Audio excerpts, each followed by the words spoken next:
Hello guys, welcome to my vlog. For today's video guys, magluto day tao ginisang kalabasa na may noodles at talbos ng alugbati. Wow! Panoorin nyo na lang ang video guys. At shout out din sa ating new subscriber, solid supporters, new followers, silent viewers. Shout out sa inyong lahat. Shout out po sa atong kalinganan guys, barangay Maambong. Shout out sa tanan nga nananaw sa atong video. Panoorin nyo na lang guys. Ito pala guys, yung kalabasa natin guys ay ginagayat-gayat na. At ito ang ating talbos ng alugbati. At yan ang ating mga sahog. Yan, may noodles yan. Simpleng sahog lang. At atin ng putol-putulin o hagpatin ang ating alugbati. As you can see naman. Ayan guys.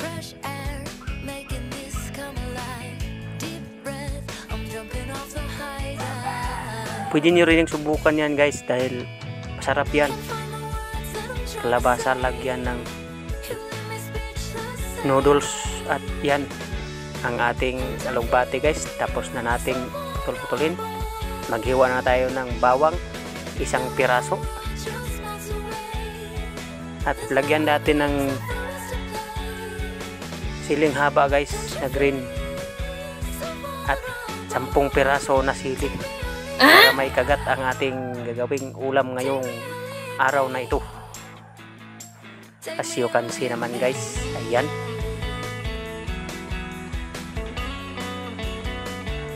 Ayan guys. Pulang-pula guys oh. Valentine's na Valentine's yung sili natin.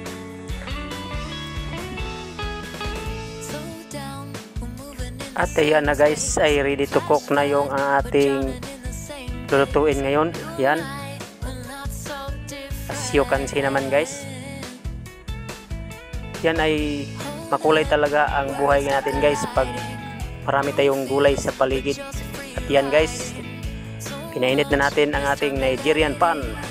Yan, lagyan na natin ng mantika para madali na nating lagyan ng ating mga panakit-kits, panakot.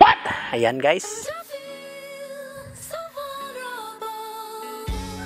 Pag mainit ng ating mantika guys, ilagay na natin yung bawang, sili at saka yung siling haba guys na green. As you can see naman. Yan ang ginawa natin guys ay simpleng ulam lang dito sa amin sa bukid. Yan lang ang madali naming lutuin kapag walang ulam. As you can see. Yan guys, nilulod na natin yung ginayat na kalabasa. Yan, pangpalinaw ng mata para madaling makita ang ating forever. Paano na yan? Wala tayong forever, wala tayong nakita. Kaya nagkain na tayo ng kalabasa.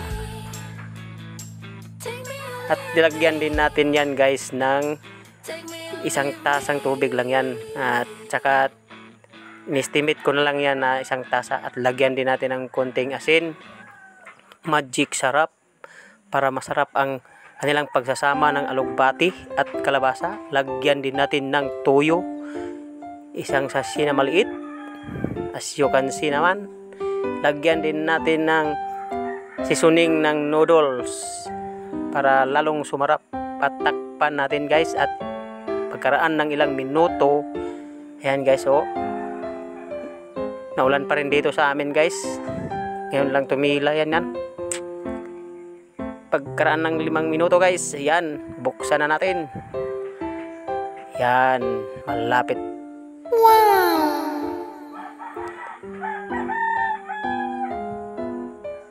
At ilagay na natin ang ating alugbati na pinutol-putol. Yan guys. Ilagay na natin sa toppings niyan. Kung hindi pa kayo nakatry nito guys, itry nyo na. Masarap yan.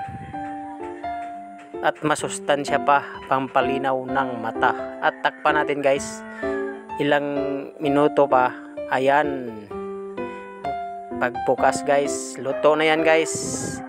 Hintayin na lang natin na medyo maubos-ubos yung sabaw para medyo malapot na. Tsaka natin ilagay yung noodles. Ayan guys, tikman muna natin yung sabaw. Sarap. Okay. Iba talaga magluto si pare mo. At ayan guys, nilagay na natin yung noodles kasi lutong-luto na yan. Hinuli lang natin nilagay yung noodles kasi baka madali lang maluto yan baka malata na.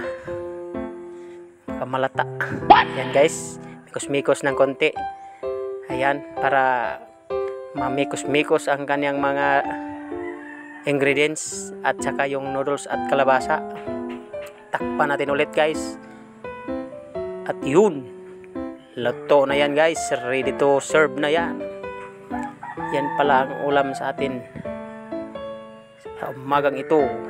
Ayan. Please like and share guys, at sana suportahan pa na rin ang aking mga video.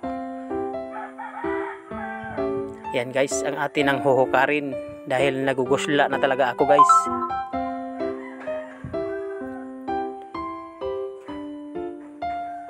Yan.